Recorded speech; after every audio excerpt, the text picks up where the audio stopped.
कि आपका अपना अधिकार नहीं मिल रहा है। तो इसके लिए आपके नेता जीत के जाए सदन में और आपकी बात को रखे, इसलिए आप लोग हमारे चंदन जी को यहाँ पे चुनाव जिताइए और मजबूती से आपको बात को रखेंगे। और हम लोग संघर्ष करने वाले लोग हैं। आप हमारे इतिहास को पढ़िए कि हम किस तरीके से संघर्ष कर रहे हैं। लोग को लगता होगा कि मैं एक जात की बात करता हूँ। निश्चित तौर पे मैं निषाद कुल में जन्म लिया हूँ। मैं निषाद को अपना परिवार मानता हूँ। मैं उनको अपना जात नहीं मानता हूँ, मैं उनका अपना परिवार मानता हूँ। इसलिए मैं गर्व से कहता हूँ मैं पूरे बिहार या पूरे देश में मैं सन ऑफ मल्लाह हूँ। लेकिन मैं हर जाति धर्म को मैं सम्मान करता हूँ। हर किसी की आवाज़ को मैं उठाना चाहता हूँ कि उनको आज बिहार में बेहतर जिंदगी जीने पड़े।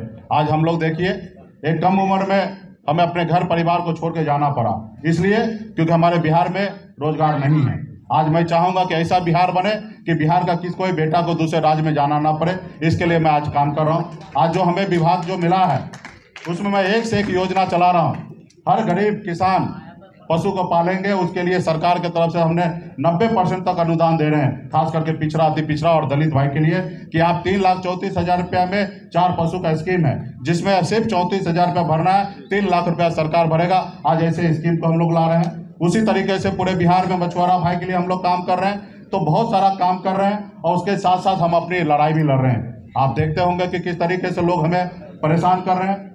लोग हम लड़ते हैं हम पे राज करने के लिए, और हम अपनी लड़ाई लड़ते हैं अपने लोगों का हक अधिकार के लिए लड़ाई लड़ रहे हैं साथियों। तो इसलिए और मांगने से कुछ नहीं मिलेगा। मांगने से किसी को दया आ जाए तो आपको भीख दे सकता है, अधिकार नहीं देगा साथियों। तो इसलिए हर जनप्रतिनिधि को सोचने की आवश्यकता है कि आपको लड़ाई लड़ना है। किसके साथ लड़ाई लड़ना है? अपने हक अधिकार के लिए। जो सरकार में होगा उनसे लड़ाई लड़ना है। आज मैं सरकार में हूँ, आपका कर्तव्य है, अगर मेरे राज्य में हमारे रहते हुए अगर गरीब कल्याण नहीं हो तो आपका काम है हमें विरोध करना। तो इसके लिए हमें भी लगेगा कि जनता के लिए हमें काम करना है। तो इसलिए आप जो जनप्रतिनिधि को जिता के भेजेंगे वो आपके हक अधिकार की बात करें। जिस तरीके से विधानसभा में पॉलिटिकल पार्टी घोषणा पत्र जारी करते हैं, तो मैं देख रहा हूँ कि यहाँ पे भी हर पॉलिटिकल पार्टी घोषणा पत्र जारी करे कि ये पंचायत निकाय चुनाव में जीत के आएंगे तो उनके लिए सरकार क्या करेंगे। तो मैं ये सारे बात को लेकर मैं आप लोगों के बीच में आया हूँ। समय कम है, कम समय में आपको तैयारी करना है। हर एक साथी को आप लोग मजबूती से अपने क्षेत्र में उतरिए और परवाह मत कीजिए कि हार और जीत। आप मैदान में अगर डट के लड़िएगा तो निश्चित तौर पे जीत होगा। क्योंकि अगर मैं भी 2014 में सोचता तो शायद आज मुंबई में रहता। आज मुंबई को छोड़कर मैं बिहार में आया, लड़ाई लड़ने के लिए आया, और लड़ाई लड़ते लड़ते आज मैं यहाँ पे हूँ। आज मैं बिहार में मंत्री हूँ। इसलिए मैं मंत्री हूँ कि मैं एक समूह को और एक लोगों को मैं नेतृत्व कर रहा हूँ, और हमारी अपनी पार्टी है, अपनी दल है, और उसके लेके जिसके पास दल है उसके पास बल है, और जिसके पास बल है वो निश्चित तौर पे बहुत कुछ करेगा। आज लोग सोच रहे हैं कि मुकेश सहनी को बढ़ने नहीं देना है, ये काम कर रहा है, इसको ज़्यादा काम नहीं करने देना है, ये काम कर लेंगे इनकी पार्टी बड़े हो जाएंगे तो गरीब की बात करेंगे और गरीब को हक अधिकार दिलाएंगे। तो भैया आपको रोकने से कुछ नहीं होना है। आज मजबूती से हम लोग पूरे प्रदेश में और बिहार के अति पिछड़ा समाज और खास करके निषाद समाज जागरूक हो चुका है अपने हक अधिकार लेने के लिए। आज किस तरीके से आज हमने 18% आरक्षण बढ़ाने का निर्णय लिया है। हमारी लड़ाई है देश में, देश के प्रधानमंत्री जी से, माननीय मुख्यमंत्री जी के नेतृत्व में हम लोग जाके मिले, और हम लोगों का मांग है कि पूरे देश में जातिगत जनगणना कर लीजिए। जिस जाति को जितना संख्या है उसको उस आधार पे उनको आरक्षण दे दीजिए। आपको आर्थिक आधार नजर आ रहा है तो आर्थिक आधार पे दे दीजिए। लेकिन ये तो नहीं चलेगा कि किसी समाज को 8 लाख कमाने वाले को आरक्षण दे दीजिए और किसी को 2 लाख कमाने वाले को भी आरक्षण नहीं दीजिए। आप जातिगत जनगणना कर लीजिए। तो मजबूती से हम किसी जाति धर्म को विरोध नहीं करते, हर जाति धर्म को लोगों को मानते हैं। हर गरीब, चाहे अपर कास्ट में गरीब है, तो मेरा मानना है कि राज्य का और देश का जो खजाना है उसमें पहला अधिकार गरीब का होना चाहिए, चाहे जाति जो भी हो। अगर कोई ऊंची जाति के लोग हैं, अगर वो भूखे अगर हैं तो उनको खाना देने का काम सरकार का करना चाहिए। और उसी जगह पे अगर दलित भाई, पिछड़ा भाई का भी बेटा अगर भूखा है तो उनको भी खाना देने का व्यवस्था सरकार को करना चाहिए। लेकिन आज कहीं ना कहीं पूरे देश में देखिएगा तो चेहरा देखकर, नाम देखकर काम हो रहा है। तो हम लोग वो विचारधारा वाले लोग हैं, कर्पूरी ठाकुर को सपना को जीने वाले लोग हैं। आज हमने कहा कि हम लालू जी को मानते हैं।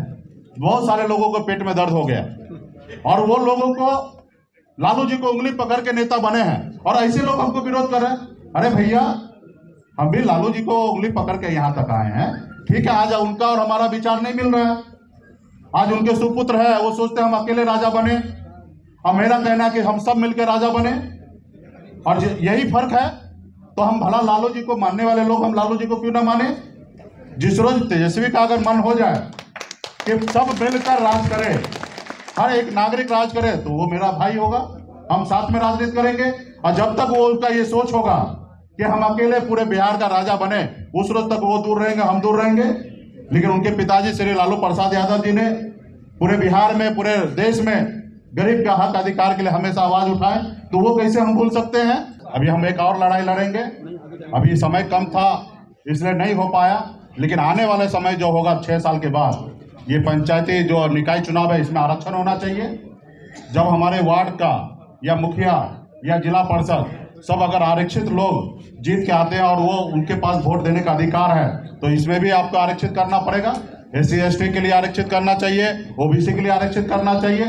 आज आप देखेंगे NDA और UPA 2 दल है बिहार में, 2 तरफ से 24 कैंडिडेट उतारा गया, 48 कैंडिडेट उतारा गया, और 48 कैंडिडेट में आप 36 से ज्यादा देखेंगे तो मजबूत लोग, पैसे वाले और सामान्य जाति के लोग हैं। क्यों है? क्योंकि सबको पता है कि आप कुछ पैसे में आप अपना वोट बेच देंगे। अगर मान लीजिए कि अगर आपका हक अधिकार लड़ाई लड़कर अगर आपका 500 रुपया से 2000 रुपया करा दे, तो 1 साल में आपको 18,000 रुपया मिलेगा और 5 साल में 1 लाख रुपया मिलेगा। तो आपको 1 लाख रुपया चाहिए या चुनाव के टाइम में 2000 या 3000 रुपया चाहिए? आप अपना 2000-3000 रुपया त्यागिए, और जब सरकार, जब जो आपके प्रतिनिधि चुनाव जीत के जाएंगे तो आपका बात मानेंगे और आप अपनी बात को सदन में रखेंगे। और मैं कल भी नॉमिनेशन में मुजफ्फरपुर में गया था, वहां पे हमने कल भी मजबूती से बात को रखा कि दिनेश सिंह जी हैं जो मजबूती से बात को रखते हैं, और मैं उनको आश्वासन दिया कि आप मजबूती में विधान परिषद में बात को रखिएगा और मैं मजबूती से आपका साथ दूंगा, और मैं चाहूंगा कि सरकार इस बात को माने, वार्ड को भी 500 से 2000 रुपया करे। जहां 2000 रुपया मुखिया का है वहां 10,000 रुपया करे। हर चीज के लिए वो, आज महंगाई बढ़ चुका है, उनको भी सम्मान मिले, मानदेय ज्यादा से ज्यादा मिले। ये कब होगा? जब निस्वार्थ भावना से आप जनप्रतिनिधि को आप जीत के भेजेंगे, तब होगा। तो देखिए, हमारी पार्टी स्वतंत्र है, हमारी पार्टी ऊपर करो प्रदेश में हम हर चुनाव को हर चुनाव को मजबूती से लड़ना चाहते हैं, और जब गठबंधन होता तो उसमें बंधन धन का हम निर्माण करते हैं और वहाँ पे सहयोगी दल को जगह दिया जाता है। तो आप देख सकते हैं कि किस तरीके से हमें गठबंधन से बाहर निकाल दिया गया। 24 सीट में भारतीय जनता पार्टी और JDU ने डिसीजन ले लिया कि 11 सीट और 12 सीट लड़ेंगे, और 1 सीट लोजपा पारस जी को दे दिया गया, और उसमें खास करके मांझी जी को और VIP पार्टी को जगह नहीं दिया गया, और उसमें बताया गया कि हम बात करेंगे, तो बात भी नहीं की। और मजबूती से हम लोग उम्मीद करते थे कि हमें गठबंधन में 2 सीट मिले ताकि हम भी गरीब लोगों का हक अधिकार के लिए लड़ाई लड़ेंगे। तो गठबंधन में जब उन्होंने नहीं रखा तो मेरी पार्टी, मेरी विचारधारा स्वतंत्र है। आज मजबूती से पूरे प्रदेश में हम लोग चुनाव लड़ रहे हैं। हम 7 जगह हम चुनाव लड़ रहे हैं, और 2 जगह हम निर्दलीय प्रत्याशी को समर्थन हमने दिया, और बाकी हमने सोचा कि हम जब NDA गठबंधन में है तो 15 जगह पे हमने समर्थन दे दिया NDA को, जिसमें से मैक्सिमम सीट कह सकते हैं कि JDU का है और कुछ सीट BJP का भी है, और मजबूती से हम लोग काम कर रहे हैं। और बाकी 7 जगह हम लोग लड़ रहे हैं। अब मुझे पूरा उम्मीद है कि हर जनप्रतिनिधि का सोचेंगे कि VIP पार्टी का विचारधारा और VIP पार्टी जो लड़ाई लड़ रहे हैं, हमने इसके लिए घोषणा पत्र भी पार्टी की तरफ से जारी कर रहे हैं कि हमारे प्रत्याशी जीतेंगे तो जैसे वार्ड को 500 रुपया मानदेय मिल रहा है तो उसको हम 2000 रुपया मानदेय कराएंगे। तो ये सब मुद्दा लेके हम लोग करेंगे, क्योंकि इसको ये चुनाव को बाजारीकरण नहीं होना था, लेकिन हालात ऐसा है कि इस चुनाव को बाजारीकरण कर दिया गया। जनप्रतिनिधि के हक अधिकार के लिए लड़ाई लड़ना चाहिए पटना में, लेकिन वो क्या कर रहे हैं कि कोई ना कोई पॉलिटिकल पार्टी का सदस्य लेके और उस पार्टी के प्रोटोकॉल के अनुकूल काम कर रहे हैं। तो ये कहीं ना कहीं लोकतंत्र के लिए सही नहीं है। तो मेरा ये भी लड़ाई है आने वाले समय में, ये पंचायत निकाय चुनाव में आरक्षण हो, और इसको सरकार से, पॉलिटिकल पार्टी से दूर रखे। जो भी चुनाव जीत के जाए वो किसी पार्टी का सदस्य ना बने, ये भी हम भविष्य में लड़ाई लड़ेंगे। लेकिन अभी जो परिस्थिति बना हुआ है, जिस तरीके से अभी समय है, उस तरीके से हम चाहेंगे कि अभी लड़ाई लड़े। हम अपने कुछ प्रत्याशी जिता के लेके जाएंगे और वो प्रत्याशी जो होगा वो विधानसभा में स्वतंत्र होंगे और मजबूती से पंचायत के वार्ड हो, मुखिया का हो समस्या हो, जिला परिषद का समस्या हो, मजबूती से बात को रखेंगे। उसको पार्टी बिल्कुल ही रोक टोक नहीं रखेंगे, क्योंकि उनका हक अधिकार है कि वो जब जनता उनको जिता के भेजे, वार्ड सदस्य हो या मुखिया जिता के भेजे, तो उनके हक अधिकार की बात करें। भले हम सरकार में रहें, लेकिन हमारे अगर पदाधिकारी जीत के जाते हैं तो वो अपने स्वतंत्र होंगे अपनी बात को रखने के लिए।